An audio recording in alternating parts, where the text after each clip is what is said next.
ये एक ऐसा भिखारी है जो दिन में जगह जगह जाकर भीख मांगता है और शाम को भीख का पैसा इकट्ठा करके उनसे पिज्जा जैसी चीजें खाता है। दरअसल इस भिखारी का नाम भानु है, जो कि आज सड़क पर भीख मांगने आया। लेकिन भानु देखता है तो एक आदमी अपनी कार में बैठकर मजे से पिज्जा खा रहा था। ये देखकर तो मानो भानु के मुंह में पानी आ जाता। लेकिन बेचारा भानु निराश होकर एक ऑटो वाले के पास भीख मांगने जाता है। लेकिन ऑटो वाला भिखारी को भीख देने से मना कर देता है और कहता है, दिन भर से बोहनी नहीं हुई, मैं तुझे भीख कहाँ से दे दूं। तब भिखारी कहता है, सोचो अगर आप जैसे हाथ पैर मेरे पास भी होते तो मैं भीख क्यों मांगता, कोई अच्छा सा काम कर लेता। तब ऑटो वाला भिखारी को कुछ पैसे दे देता है और तभी रोड पर से एक रैली निकल रही थी। ये देखकर भिखारी रैली में चला जाता है और अपने पैरों पर खड़ा होकर नाचने लगता है। यानी कि भानु के हाथ पैर सही सलामत होने पर भी वो भीख मांगता है। अब शाम को भानु भीख मांगने का काम खत्म करके घर लौट रहा था। तभी रास्ते में एक चिंटू नाम का बच्चा भानु को रोक कर कहता है, लगता है आज तो तुम्हारी अच्छी कमाई हुई है। तब भिखारी कहता है, अरे भीख मांगना कोई आसान काम नहीं है। फिर भानु अपने घर आ जाता है। लेकिन तभी एक पिज्जा वाला आता है जो कि कस्टमर को कॉल कर रहा था। तभी भिखारी कहता है, पिज्जा मैंने मंगाया है। अब भिखारी शाम को अपना पैसा इकट्ठा करके डिलीवरी बॉय से पिज्जा मंगाता है और बड़े मजे से पिज्जा खाने लगता है। तभी बगल में बैठा हुआ बच्चा चिंटू भानु से एक स्लाइस पिज्जा मांगता है। लेकिन भिखारी चिंटू को पिज्जा का एक भी पीस नहीं देता है। फिर अगले दिन भिखारी भगवान के सामने प्रार्थना करता है कि लोगों को मेहनत करने की शक्ति देना ताकि मैं उनसे भीख मांग सकूं। और फिर भानु अपने मुंह पर केवले जैसा काला रंग लगाकर भीख मांगने वाला काम करने के लिए तैयार हो जाता है। ये देखकर भानु का पड़ोसी चिढ़ जाता है और अपने बेटे रतन से कहता है, ये भिखारी तैयारी तो ऐसे कर रहा है जैसे कहीं ऑफिस में जा रहा हो, इसलिए बेटा तुम पढ़ाई में खूब मन लगाना ताकि इस भिखारी जैसा ना बनना पड़े। ये सुनकर भिखारी को गुस्सा आ जाता है और वो अपने पड़ोसी से कहता है, तुमने पूरी जिंदगी मेहनत करके मेरा क्या उखाड़ लिया, आखिर हो तो तुम एक भिखारी के ही पड़ोसी। इसके बाद भिखारी हर बार की तरह अपने भीख मांगने वाले अड्डे पर जाकर लेट जाता है। वहीं पास में काम कर रहे मजदूर भिखारी को देखकर कहते हैं, हमने इससे कई बार कहा है कि जब तेरे हाथ पैर ठीक ठाक हैं तो तू मेहनत करके पैसे क्यों नहीं कमाता, लेकिन उसके बस का तो काम करना ही नहीं है। इस पर भिखारी मजदूरों से कहता है, तुम लोग सुबह से इस चौराहे पर खड़े होकर काम की भीख मांगते हो। अब भिखारी सभी मजदूरों से कहता है, तुम सुबह से आकर रात तक चौराहे पर काम के लिए चिल्लाते हो, तब जाकर तुम्हें शाम को कुछ पैसे मिलते हैं और मैं उतना पैसा भीख मांगकर आसानी से कमा लेता हूँ। तो तुम ही बताओ कि किसका काम बेहतर है। इसके बाद रात को भिखारी और चिंटू थिएटर में फिल्म देखने के लिए जाते हैं, जहाँ भानु अपने पैसों से चिंटू को आइसक्रीम खिलाता है और कहता है, अगर तुम्हें मेरे साथ फिल्म देखनी है तो टिकट अपने पैसों से ही खरीदनी होगी। लेकिन चिंटू कहता है, मैं अपना पैसा मूवी देखने में वेस्ट नहीं करूंगा। तब भानु बोला, जब तुम छोटे थे तो मैंने तुम्हें कचरे के डिब्बे में से उठाया और तुम्हारी परवरिश की। अब जब तुम बड़े हो गए तो मुझे ही सही और गलत का पाठ बता रहे हो। यूँ कहकर भानु अकेला ही थिएटर में फिल्म देखने के लिए चला जाता है और बेचारा चिंटू रात भर थिएटर के बाहर बैठा रहता है और रोते हुए भगवान से कहता है, मैं जब इतनी मेहनत करता हूँ तब मुझे जाकर कुछ पैसे मिलते हैं और भानु को कुछ देर ही भीख मांगने पर बहुत सारा पैसा मिल जाता है। इसीलिए भगवान कुछ ऐसा कर दो कि भानु को मेरे दाल चावल देखकर उसके मुंह में पानी आए। इसके बाद अगले दिन चिंटू के सोचने पर वैसा ही हो जाता है, क्योंकि आज भिखारी को केवल 1 रुपया ही मिला था। तब चिंटू भिखारी से कहता है, मैं दाल चावल खरीदने जा रहा हूँ, क्या तुम्हें दाल चावल चाहिए। इतने में भिखारी कहता है। अब सभी भिखारियों को भरपेट खाना खिलाया जाता है और खाना खाने के बाद भिखारी यहाँ से जाने लगते हैं। लेकिन भानु जाने की वजह चुपके से महल में घुस जाता है, ये देखने के लिए कि जब महल बाहर से इतना सुंदर है तो अंदर से कितना सुंदर होगा। और यहाँ चिंटू टेलीफोन बूथ से भिखारी को फोन लगाने लगता है। तब भिखारी चिंटू का फोन उठाकर उसे सब कुछ बताता है, मैं एक बहुत बड़े महल के अंदर हूँ। ये सुनकर चिंटू कहता है, अरे तुम जल्दी वहाँ से आ जाओ, अगर तुम्हें किसी ने देख लिया तो चोर समझकर बहुत मारेंगे। तभी महल में भिखारी की नजर एक रीना नाम की लड़की पर पड़ती है। ये देखकर भानु दुम दबाकर भागने लगता है, लेकिन सभी गेट तो लॉक थे। अब चिंटू भानु से कहता है, तुम ऊपर वाले कमरे में चले जाओ, शायद वहाँ पर कोई बालकनी होगी तो वहीं से तुम भाग जाना। जिसके बाद भानु सीढ़ी की मदद से ऊपर जाता है, लेकिन वहाँ उसकी नजर एक हीरा नाम के आदमी पर पड़ती है और वहीं रीना भी आकर हीरा के साथ कॉफी पी रही थी। तब हीरा रीना से कहता है, ये इतना बड़ा महल है फिर भी तुम मेरे पास क्यों चिपकती हो। ये सब सुनने के बाद रीना हीरा से कुछ नहीं कहती है। तब भानु सोचता है, इस लड़की ने अपने बॉयफ्रेंड के साथ मिलकर अपने पति को धोखा दिया है। और यहाँ चिंटू भिखारी से कहता है, तुम जल्दी वापस आ जाओ। लेकिन भानु कहता है, अब मैं वापस नहीं आऊंगा। अब भिखारी जैसे ही महल में रीना नाम की लड़की को देखता है तो डर के मारे यहाँ से भागने लगता है। और यहाँ चिंटू भिखारी से कहता है, तुम जल्दी महल से लौट आओ। लेकिन भिखारी कहता है, अब मैं महल से लौट कर नहीं आने वाला हूँ। और ये कहकर भिखारी चिंटू की कॉल कट कर देता है। इसके बाद भिखारी पूरे महल में जगह जगह पर घूमने लगता है और भानु को फ्रिज में जो खाने की चीज मिलती है वह उसे बड़े मजे से खाने लगता है। यहाँ तक कि भिखारी आज पहली बार बाथटब में भी नहाता है और बढ़िया से बढ़िया कपड़े पहनकर कोमल बिस्तर पर आराम से सोता है। और तभी भानु को सपने में अपनी पत्नी काजल के साथ बिताए हुए दिन याद आते हैं, जब भानु और काजल फुटपाथ पर सो रहे थे और भानु को जोरों से नींद आ रही थी। तब काजल भानु से पूछती है, आज तुमने मजदूरी पर कितना बोरी उठाया है। तब भानु कहता है, आज मैंने पूरी 258 बोरी उठाई है। इस पर काजल भानु से कहती है, तब तो तुम्हारी पीठ में दर्द हो रहा होगा, तुम पीछे घूमो, मैं मालिश कर देती हूँ। लेकिन भानु कहता है, मालिश की कोई जरूरत नहीं है और हाँ, कुछ दिनों में तुम्हें एक आलिशान घर गिफ्ट करूंगा। और इतने में रात के 2:30 पर महल में भानु की नींद खुल जाती है। तब भानु देखता है तो हीरा दरवाजे में से झांक कर कुछ देख रहा था और गुस्सा होकर वहाँ से जाने लगता है। तब भानु भी जाकर दरवाजे के पीछे देखता है तो रीना हीरा की लाश को कुछ कर रही थी।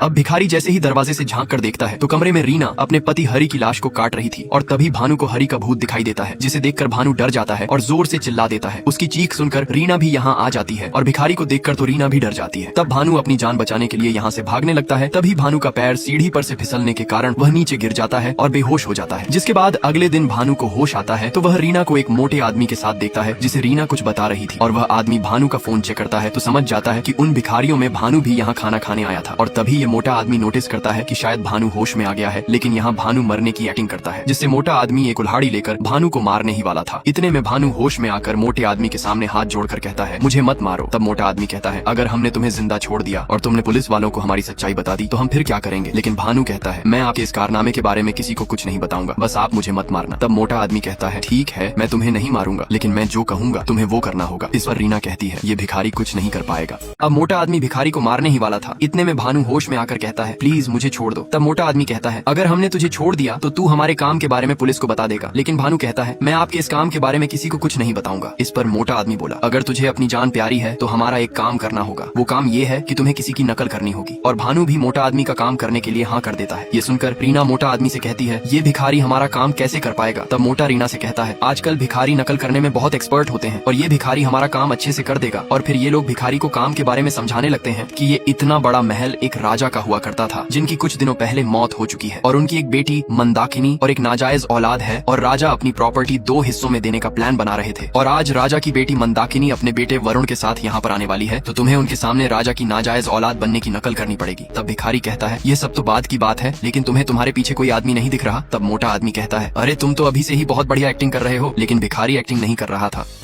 अब भिखारी कहता है, ये सब तो ठीक है, लेकिन आपके पीछे जो आदमी बैठा हुआ है वो आपको नहीं दिख रहा। इस पर मोटा कहता है, अरे वाह, मानना पड़ेगा, तुम तो अभी से ही एक्टिंग बढ़िया कर रहे हो। लेकिन भिखारी एक्टिंग नहीं कर रहा था क्योंकि उसे असल में हरि का भूत दिखाई दे रहा था। इसके बाद मोटा आदमी और रीना भानु के बाल वगैरह काट के उसे भिखारी से एक अच्छा आदमी बना देते हैं। लेकिन भिखारी के गले में लटके हुए काले धागे को भानु किसी को हाथ भी नहीं लगाने देता है। अब कुछ देर बाद मंदाकिनी अपने बेटे वरुण के साथ यहाँ पर आ जाती है और भिखारी को समझाने के लिए रीना ने भानु के कान में एक छोटा सा एयरफोन लगा दिया था ताकि उसे रीना बता सके कि तुम्हें क्या क्या बोलना है। अब मंदाकिनी भिखारी से कहती है, अगर तुम मेरे पिताजी की नाजायज औलाद हो तो तुमने अपने बचपन में 4 पासपोर्ट साइज फोटो बनवाई थी, तो बताओ इनमें से तुम्हारी असली फोटो कौन सी है। तभी हरि का भूत आकर कहता है, ये वाली फोटो मेरे बचपन की है। इसके बाद भिखारी हरि की बताई हुई सही फोटो पर उंगली रख देता है। फिर मंदाकिनी वरुण से कहती है, ठीक है बेटा, तुम पेपर्स पर साइन कर दो। दूसरी तरफ हरि का भूत पागलों की तरह चिल्ला रहा था, ये लोग तुझे पागल बना रहे हैं, पेपर पर साइन मत कर। लेकिन वरुण पेपर पर साइन कर देता है और फिर हरि खुद भिखारी से कहता है, तुम इन लोगों का साथ कैसे दे सकते हो। अब हरि का भूत चिल्लाता रहता है और वरुण प्रॉपर्टी के कागज पर दस्तखत कर देता है। तब हरि का भूत भिखारी के पास जाकर कहता है, तुम ऐसा कैसे कर सकते हो। लेकिन भिखारी हरि की बातों पर ध्यान नहीं देता है। फिर हरि अपने साथ जो हुआ वो भानु को बताने लगता है, इन लोगों ने मुझे पैसों का लालच देकर इस महल में ले आए और मेरा भी तुम्हारे जैसा मेकअप करके एक्टिंग करने लायक बना दिया। और जब मुझे इन लोगों के काम के बारे में पता चला तो मैंने ज्यादा पैसों की मांग की, जिससे इन लोगों ने मुझे उसी रात खत्म कर दिया। ये सुनकर भिखारी घबरा जाता है और मंदाकिनी के सामने कहता है, मैं तो एक मामूली सा भिखारी हूँ, लेकिन इन लोगों ने मुझे पकड़कर राजा की नाजायज औलाद बना दिया। तब मंदाकिनी को बहुत ज्यादा गुस्सा आता है और वो भानु को चप्पलों से पीटने लगती है और रीना से कहती है, अच्छा हुआ कि इसमें सभी लोगों के सामने मुंह नहीं खोला। तब भिखारी को पता चलता है कि मंदाकिनी ही रीना की माँ है और ये सभी लोग मिले हैं। इसके बाद मोटा आदमी भिखारी से कहता है, यहाँ तो तूने मुंह खोल दिया और अब जो असल में इस प्रॉपर्टी के वारिस हैं वो आने वाले हैं। अगर तूने उनके सामने मुंह खोला तो अपनी जान से चला जाएगा। इसके बाद रात को राजा के सभी वारिस इकट्ठे होते हैं और मोटा आदमी लोगों से कहता है, आप सभी लोगों को 10 से 12 लाख रुपए मिलेंगे। अब मोटा आदमी कहता है कि राजा ने अपनी प्रॉपर्टी में से 10 लाख रुद्र को और 12 लाख कुबेर को और बाकी की बची हुई 299 करोड़ की प्रॉपर्टी अपनी नाजायज औलाद को देने के लिए लिखा है। ये सुनकर राजा के वारिस भिखारी को बाहर निकालकर मोटे आदमी से कहते हैं, राजा अपनी नाजायज औलाद को इतनी ज्यादा प्रॉपर्टी कैसे दे सकते हैं। तो मोटा आदमी कहता है, इसके बारे में मुझे कुछ नहीं पता, अगर आप लोग मेरे साथ बहस करेंगे तो मैं पुलिस को बुला दूंगा। जिसके बाद मोटा आदमी भिखारी को साइड में ले जाकर काम हो जाने के बाद उसका गला दबोच कर मारने ही वाला था। इतने में भिखारी बगल में डले हुए गमले को लेकर मोटे आदमी के सिर में दे मारता है और यहाँ से भागने लगता है और भागकर एक कमरे में घुसकर अंदर से गेट बंद कर लेता है। लेकिन कमरे में भानु एक वसंत नाम के अंधे आदमी से टकरा जाता है जो कि अंधे होने की एक्टिंग कर रहा था। तब बाहर से मोटा आदमी कहता है, जो भी भिखारी को मारेगा उसे 15% एक्स्ट्रा मिलेगा। ये सुनकर वसंत अपने कपड़े फाड़कर गुस्से से भिखारी को मारने के लिए उसके पीछे पड़ जाता है और फिर वसंत भिखारी को पकड़कर उसे मारने ही वाला था, लेकिन सभी लोग आकर वसंत को पीछे खींच लेते हैं और कहते हैं, अब जो भी भिखारी को मारेगा उसे पूरी प्रॉपर्टी दी जाएगी। ये सुनकर तो सभी लोग भिखारी की जान के दुश्मन बन जाते हैं। अब सभी लोग भिखारी की जान के दुश्मन बन जाते हैं और यहाँ केवल हरि ही है जो भिखारी को बार बार बचा रहा है। दूसरी तरफ वरुण मोटे आदमी का गला पकड़कर कहता है, अरे लालची आदमी, तू हमें धोखा दे रहा था। तब मोटा आदमी वरुण से माफी मांगता है और उसके साथ भिखारी को मारने के लिए तैयार हो जाता है। वहीं भिखारी छुपते हुए एक वासु नाम की लड़की के कमरे में चला जाता है। वासु मन की सच्ची और अच्छी लड़की है। भिखारी वासु से कहता है, प्लीज मुझे इन लोगों से बचा लो, ये लोग 15% के पीछे मेरी जान के दुश्मन बन चुके हैं। तब वासु कहती है, पहले तुम मुझे कोई ऐसी बात बताओ जिसका तुम्हें अफसोस हुआ हो, तभी मैं तुम्हारी मदद करूंगी। जिसके बाद भिखारी बताता है, बचपन में जब मैं छोटा था तो मेरे माँ बाप की डेथ हो चुकी थी और फिर मेरी मुलाकात एक काजल नाम की लड़की से होती है और हम लोग एक साथ ही पले बड़े हुए थे, जिससे हमें एक दूसरे से प्यार हो गया और हमने शादी कर ली। यहाँ तक कि हमें एक बच्चा भी हुआ था, लेकिन किसी बीमारी के चलते काजल की डेथ हो गई। इसलिए मैंने अपने बेटे चिंटू को अभी तक बता रखा है कि तुम्हारे माँ बाप नहीं है, ताकि मैं मर जाऊँ तो चिंटू को कभी अफसोस ना हो। लेकिन अब मैं चाहता हूँ कि मरने से पहले मैं चिंटू को बता दूं कि मैं ही तुम्हारा असली बाप भानु हूँ। ये सुनकर वासु थोड़ी भावुक हो जाती है और भिखारी की हेल्प करने के लिए उसे एक प्लान बताने लगती है।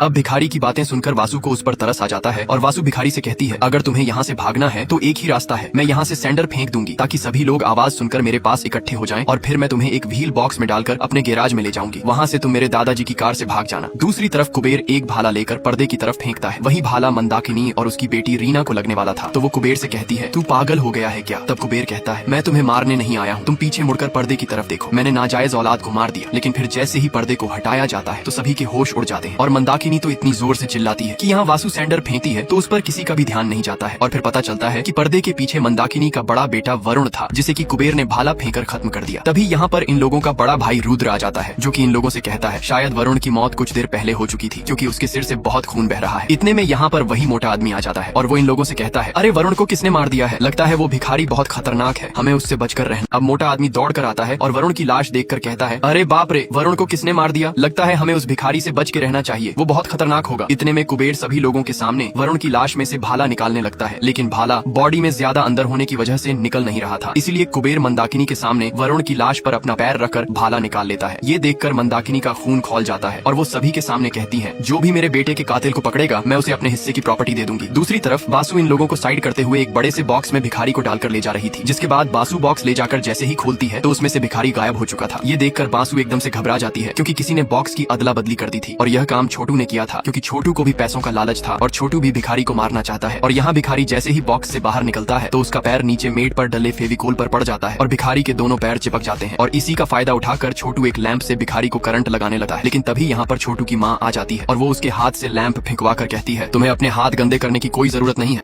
अब छोटू एक लैंप लेकर भिखारी को करंट लगाने लगता है, क्योंकि छोटू को भी पैसों का लालच था कि अगर वो भिखारी को मार देगा तो उसे सारी प्रॉपर्टी मिल जाएगी। लेकिन इतने में कमरे में छोटू की माँ आ जाती है और वो छोटू के हाथ में से लैंप नीचे गिराकर कहती है, छोटू तुझे अपने हाथ गंदे करने की कोई जरूरत नहीं है, क्योंकि इन लोगों को लग रहा था कि भिखारी ने ही वरुण को मारा है और भिखारी बहुत खतरनाक है, इसलिए सभी लोग भिखारी से डर रहे थे। जिसके बाद भिखारी के पैर में फेविक्विक वाली मेट चिपके होने की वजह से वो उछल उछल कर कमरे से बाहर निकल जाता है, लेकिन पीछे से प्रिया एक मूर्ति लेकर भिखारी के सिर में मार देती है, जिससे भिखारी नीचे गिर पड़ता है और प्रिया भिखारी के पास जाकर उसे मारने लगती है। ये देखकर छोटू की माँ सोचती है कि अगर प्रिया ने भिखारी को मार दिया तो सारी प्रॉपर्टी प्रिया को ही मिल जाएगी। जिसके बाद छोटू की माँ एक पास वाली मूर्ति के हाथों में से भाला निकालने लगती है, लेकिन वो भाला छोटू की माँ से निकल नहीं रहा था। ये देख प्रिया भी भाला निकालने जाती है तो प्रिया बिल्कुल भाला की नोक के सामने खड़ी हो जाती है। इसी का फायदा उठाकर छोटू की माँ प्रिया की कमर में जोर से लात मारती है, जिससे वो भाला प्रिया को लग जाता है और वहीं प्रिया का खेल खत्म हो जाता है। ये नजारा देखकर भिखारी घबरा जाता है। अब छोटू की माँ पीछे से प्रिया की कमर में एक जोर से लात मारती है, जिससे होता यह है कि वो भाला प्रिया के पेट में घुस जाता है और वहीं प्रिया का खेल खत्म हो जाता है। जिसके बाद भिखारी ये सब देखकर यहाँ से भागने लगता है, लेकिन सामने तो राधा और उसका पति सुनील खड़ा था। तब भानु बिना डरे हुए भागने की कोशिश करता है तो भिखारी राधा के दुपट्टे से लटक जाता है, लेकिन दुपट्टा छूटने की वजह से भिखारी नीचे पूल में गिर जाता है। तो ये देखकर जेसन, जो लड़की के भेस में था, वो भी पूल में भिखारी को मारने के लिए कूद जाता है और दोनों की पानी में मगरमच्छ की तरह लड़ाई होने लगती है। लेकिन कैसे भी करके भानु पानी से बाहर आ जाता है, पर भानु के सामने बासु का भाई विक्रम आ जाता है। लेकिन यहाँ बासु आकर विक्रम के सिर पर एक गमले से हमला कर देती है और भिखारी को यहाँ से भगाकर गैराज में ले जाती है। वहाँ बासु भिखारी से कहती है कि आओ जल्दी से कार में बैठ जाओ, लेकिन भानु कार में बैठने से मना कर देता है और बासु से कहता है कि तुम मुझे इस कार की सच्चाई बताओ, मैंने इस कार को कहीं देखा है। तब बासु कहती है, हाँ, एक रात में और मेरा भाई विक्रम कार चला रहे थे और ज्यादा ड्रिंक करने की वजह से हम लोगों ने फुटपाथ पर किसी अनजान भिखारी को कुचल दिया था। तब भिखारी को पता चलता है कि उस रात मेरी पत्नी रीना और चिंटू को इसी कार ने कुचला था।